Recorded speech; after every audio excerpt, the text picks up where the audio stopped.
Shwmai, enw i yw Hywyn Williams a dwi'n gydlynydd y Partneriaeth Natur Lleol yma yng Ngwynedd.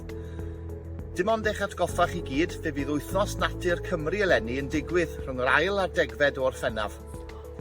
Yn ystod yr wythnos, fe fydd y Partneriaethau Natur Ledled Cymru yn cynnal nifer o ddigwyddiadau a gweithgareddau mwyn annog pawb i fynd allan i fwynhau byd natur.